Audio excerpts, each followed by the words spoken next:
Good morning, and welcome to day 5 of this week's devotional on spiritual practices. And you might be wondering, Joel, why aren't you in front of your tool bench? Well, first of all, I've never had a tool bench like this before because I recently moved into a new house, and the last house that I had, it wasn't huge, but I had problems here and there. But I've come to discover is that the bigger the house, the more problems that I have, things that need fixed and managed, the more tools I'm going to need. For instance, in the last house, I didn't have that big of a yard and there wasn't that many trees around. So, when leaves fell in it, I raked them up a little bit and that was good.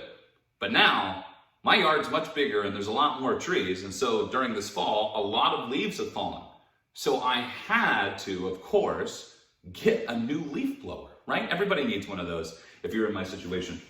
And so much of the same way, what spiritual practices are, they're like tools on your tool bench.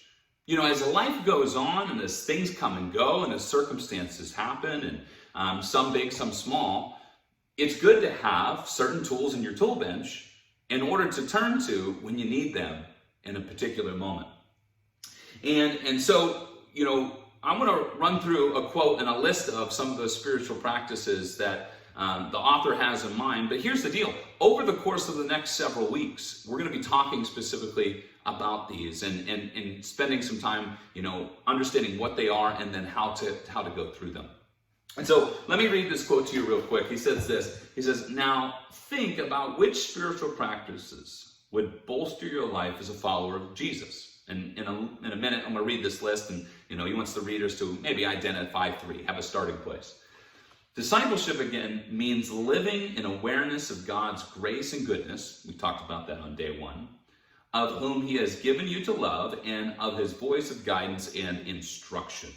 Consider this list of practices which will form the backbone of our journey ahead. And here's the list. Unhurriedness, silence, Sabbath, hospitality, scripture reading, prayer, fasting, risk, forgiveness, gratitude, giving, and telling the story of God. And so over the course of the next couple of weeks, we're going to look at that tool bench and see what we can add to what we have to be able to navigate through and handle life's issues, but be a blessing to the world and to grow into the image of Christ. So I hope this devotional series on spiritual practices was helpful this week, and I hope you add to your tool bench in the weeks ahead. Thank you and have a blessed week.